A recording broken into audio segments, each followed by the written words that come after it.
पूर्ण शक्ति पूर्णता भ्रष्ट करती है। ये कहना है इतिहास के न्यायाधीश माने जाने वाले लॉर्ड एक्टन का।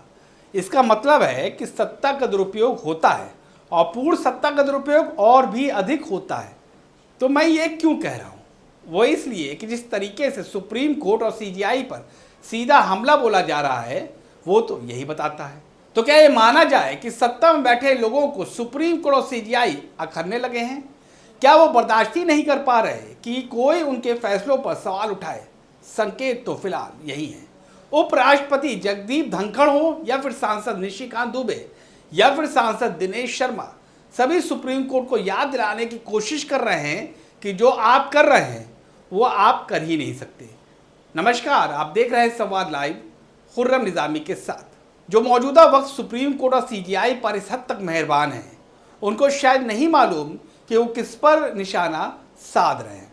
ऐसा नहीं है कि इससे पहले कभी सत्ता ने खुद को खुदा ना माना हो, लेकिन तब हमारी न्यायपालिका चट्टान के माफिक खड़ी दिखी थी। मौजूदा सीजीआई संजीव खन्ना इसी परंपरा से आते हैं। आपको शायद मालूम ना होगा, लेकिन उनका परिवार कभी भी सत्ता के साथ खड़ा नहीं हुआ और ज़रूरत पड़ी तो सत्ता की आंखों में आंखें डालकर उनको याद दिलाया कि वो खुदा तो बिल्कुल भी नहीं। तब सत्ता में थी इंदिरा गांधी। थोड़ा अतीत में चलते हैं। सुप्रीम कोर्ट के तत्कालीन जस्टिस हंसराज खन्ना ने 1976 में एडीएम जबलपुर बनाम शिवकांत शुक्ला के हैबियस कॉर्पस मामले में एकमात्र असमितिपूर्ण निर्णय सुनाया था। इस फैसले से तत्कालीन पीएम इंदिरा गांधी बेइंतहा नाराज हो गई और तब की इंदिरा सरकार ने जस्टिस हंसराज खन्ना की सीनियरिटी को दरकिनार कर उनके जूनियर जस्टिस एमएच बेग को जनवरी 1977 में देश का चीफ जस्टिस बना दिया। इसके जवाब में जस्टिस हंसराज खन्ना ने अपने पद से इस्तीफा दे दिया।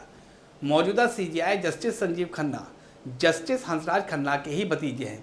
तब जस्टिस हंसराज खन्ना ने सरकार के सामने झुकने की जगह अपने फर्ज को तरजीह दी। वो चाहते तो सीजीआई की कुर्सी के लिए अपने फर्ज के साथ समझौता कर सकते थे, लेकिन उन्होंने ऐसा बिल्कुल भी नहीं किया।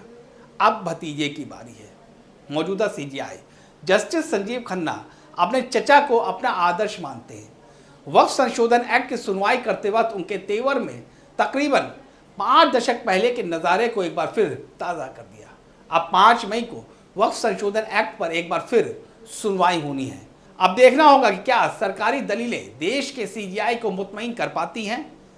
लेकिन सवाल तो ये भी है, जब वक्फ एक्ट में संशोधन से पहले सरकार ने तैयारी की, जेपीसी बनाई, विधिक रायशुमारी की गई, संसद के दोनों सदनों में घंटों बहस हुई, तो क्या सरकार कोर्ट को इस बाबत मुतमईन नहीं कर पाएगी? ये तो आने वाला वक्त ही बताएगा। अगर आपको ये कोशिश बेहतर लगी तो इस रिपोर्ट को लाइक और शेयर कीजिएगा। अगर आपने अभी तक हमें सब्सक्राइब नहीं किया है तो जल्द कर लीजिए। अगर कोई राय है तो कमेंट कीजिए। फिलहाल हमें दीजिए इजाज़त। नमस्कार।